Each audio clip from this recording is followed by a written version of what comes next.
ప్రపంచంలో కొన్ని దేశాల్లో టూరిజం వెర్రిపుంతలు తొక్కుతుంది. జనాన్ని ఆకర్షించడానికి వింత వింత ఏర్పాట్లు చేస్తూ వికృత సదుపాయాలు కలుగజేస్తున్నారు. మీకు తెలుసా, ఇండోనేషియా అన్నది ముస్లిం మెజార్టీ దేశం. అక్కడ వ్యభిచారం నిషేధం. కానీ దేశానికి పర్యాటకులు రావాలి, ఇందుకోసం అక్కడ టెంపరీ పెళ్లిళ్లకు అనుమతిస్తున్నారు. దేశానికి వచ్చే మగ టూరిస్టులు ఇక్కడికి రాగానే కాంట్రాక్ట్ పద్ధతిపై అక్కడ యువతులను పెళ్లి చేసుకోవచ్చు. వారితో వారం 2 వారాలు కాపురం చేయవచ్చు. ఆపై విడాకులకు అప్లై చేసుకుని విడిపోవచ్చు. ఆ తర్వాత ఆ యువతి మరో పెళ్లి చేసుకోవచ్చు. ఇది అక్కడి లైఫ్ స్టైల్. దీన్నే ఇక్కడ వారు ప్లెజర్ మ్యారేజ్ అంటున్నారు.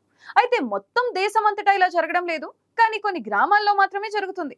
ఎందుకంటే ఆయా ప్రాంతాలకు ఆదాయ వనరులు ఉండవు. అందుకే కేవలం సెక్స్ పర్యాటకం పేరుతో విదేశీ పర్యాటకులను ఆకర్షిస్తున్నారు. ఇప్పటికే 15 పెళ్లిళ్లు చేసుకున్న మహిళలు అక్కడ కనిపిస్తారు. ఇన్ని పెళ్లిళ్లు వారికి 17 ఏళ్లు నిండకుండానే జరిగిపోయాయి. అమెరికాకు చెందిన లాస్ ఏంజల్స్ టైమ్స్ అనే పత్రిక ప్రచురించిన ప్లెజర్ మ్యారేజెస్ అంశంలో అనేక కొత్త విషయాలు వెలుగు చూశాయి. ప్లెజర్ మ్యారేజెస్ వల్ల పెరిగిన టూరిజం కారణంగా వందలాది ఇతర రంగాలు కూడా లాభాల బాట పట్టాయని తెలిపింది. అక్కడి మహిళలు ఈ కొత్త జాడ్యాన్ని తమను తాముగా వెతుక్కున్న ఉపాధిగా చూస్తున్నారు. పేదరికం కారణంగా ఈ వృత్తిని ఉపాధిగా చేసుకుంటున్నారు. అయితే ఇది క్రమంగా విస్తరిస్తుంది. టూరిజం అంటే ప్లెజర్ టూరిజం తప్పనిసరి చేస్తున్నారు. టూరిస్టులకు ఈ ప్రత్యేక సర్వీసు పశ్చిమ ఇండోనేషియాలో పున్కాక్ ప్రాంతంలో లభిస్తుంది. అక్కడ టూరిస్టుల వద్ద డబ్బులు తీసుకుని వారికి 1 వారం లేదా 1 నెల రోజుల వరకు భార్య సర్వీస్ ఇస్తున్నారు. ఉదాహరణకు, ఒక విదేశీ టూరిస్టు ఇండోనేషియాకు వెళ్తే అతని వద్ద డబ్బులు తీసుకుని ఒక యువతతో అతనికి వివాహం చేస్తారు. ఆ టూరిస్ట్ కి ఆ యువత వంట చేయడంతో పాటు శృంగార సేవలు కూడా అందిస్తుంది. ఆ తర్వాత ఆ విదేశీ టూరిస్టు తన స్వదేశానికి 1 వారం లేదా 1 నెల తర్వాత తిరిగి వెళ్లే సమయంలో ఆ యువతికి విడాకులు ఇచ్చేస్తాడు. యుఏఈ నుంచి వచ్చే 50 సంవత్సరాల పైబడిన షేక్లు ప్లెజర్ మ్యారేజెస్ పట్ల ఆసక్తి చూపిస్తున్నారు. ఇందుకోసం వీరు $850 కన్యాశుల్కం చెల్లిస్తున్నారు. అయితే ఇలా వచ్చే ఆదాయం వల్ల మహిళలకు పెద్దగా లాభం ఉండటం లేదు. మధ్యవర్తులు, బ్రోకర్లు ఈ పెళ్లిళ్లు చేయిస్తూ విడాకులు ఇప్పిస్తూ ఎక్కువ మొత్తాలు అర్జిస్తున్నారని లాస్ ఏంజల్స్ టైమ్స్ తెలిపింది. మరికొందరు అరబ్ షేక్లు ఇలా పెళ్లిళ్లు చేసుకున్న వధువులను అధికారులు కన్నుగప్పి సౌదీ అరేబియాకు తీసుకుపోతున్నారు. పెద్ద మొత్తంలో డబ్బులు ఆశ చూపించి మహిళలను తమ దేశాలకు తరలిస్తున్నారు.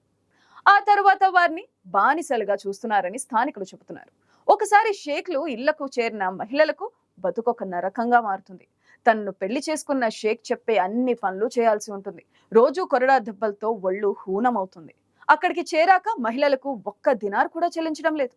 పాస్పోర్ట్ ను లాక్కొనడంతో వారు తిరిగి స్వదేశం రాలేకపోతున్నారు.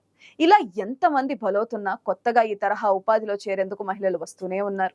నిజానికి ఇండోనేషియా చట్టం ప్రకారం వ్యభిచారులతో ఇలా కాంట్రాక్ట్ పెళ్లిళ్లు చేసుకోవడం చట్ట వ్యతిరేకం. అయితే ప్రతి దేశంలోనూ చట్టానికి ఉండే లూప్ హోల్స్ లాంటివి ఇక్కడ ఉన్నాయి. అవే ఈ కొత్త జాడ్యానికి దారులు వేస్తున్నాయి. ఇండోనేషియాలో ఈ రకమైన పెళ్లిళ్లు ఉపాధి అవకాశాలుగా మారుతున్నాయి. వ్యభిచారానికి మారుపేరుగా మారిన టెంపరీ పెళ్లిళ్లకు ఇండోనేషియాలో సరికొత్త బిజినెస్ గా రూపుదిద్దుకుంది.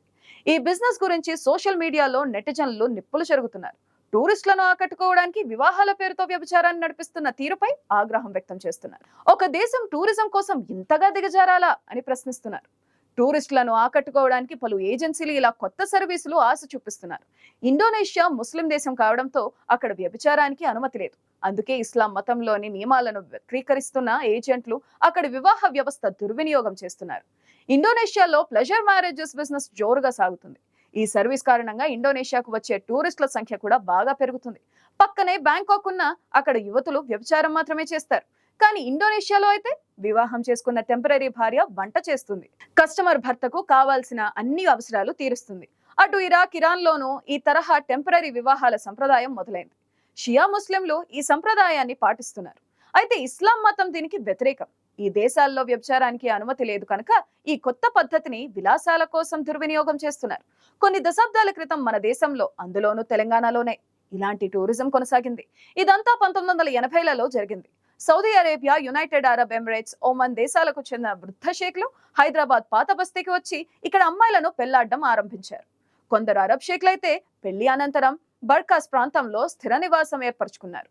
అరబ్ షేక్లు బాలిక కుటుంబంతో పాటు దళారులకు కొంత డబ్బులిచ్చి పెళ్లి పేరిట అమ్మాయిలతో కాపురం చేసి అనంతరం విడాకులు ఇచ్చేసి తమ దేశాలకు పారిపోయేవారు. అరబ్ షేక్ల సెక్స్ టూరిజానికి హైదరాబాద్ నగరం కేంద్రంగా మారింది.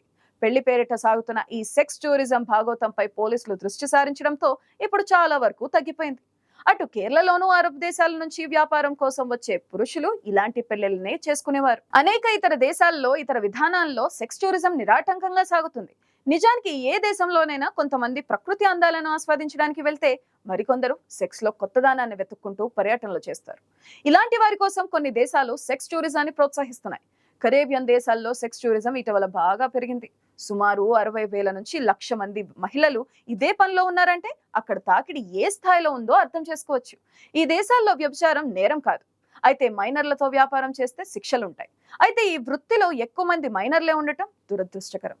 నెదర్లాండ్స్ లో సెక్స్ టూరిజానికి పెట్టింది పేరు ఆమ్స్టర్డామ్. ఇక్కడి రెడ్ లైట్ ఏరియాకు ప్రపంచవ్యాప్తంగా పేరుంది. ఆమ్స్టర్డామ్ లో వ్యభిచారానికి అనుమతి ఉంది. అయితే మైనర్లు, చిన్నారులు ఈ వృత్తిలోకి రాకుండా చట్టాలను సక్రమంగా అమలు చేస్తున్నారు. కెన్యాలో పేదరికం నుంచి సెక్స్ టూరిజం ఆవిర్భవించింది. ఇక్కడ చాలా మంది దీన్నే వృత్తిగా చేసుకున్నారు. అయితే ఇక్కడ హెచ్ఐవి, ఎయిడ్స్ కూడా అదే స్థాయిలో ఉంది. ఇక్కడ విచ్చలవిడి సెక్స్ ఫలితంగా చిన్నారులు సైతం బాల్యంలో ఎయిడ్స్ బాధితులవుతున్నారు. సెక్స్ టూరిజమే ఈ దేశానికి ఆర్థిక వనరుగా ఉంటుంది. ఇకపోతే ఫిలిప్పీన్స్ దేశంలో వ్యభిచారం నేరం. ఇందుకు కఠినమైన చట్టాలు అమల్లో ఉన్న సెక్స్ టూరిజం నడుస్తూనే ఉంది.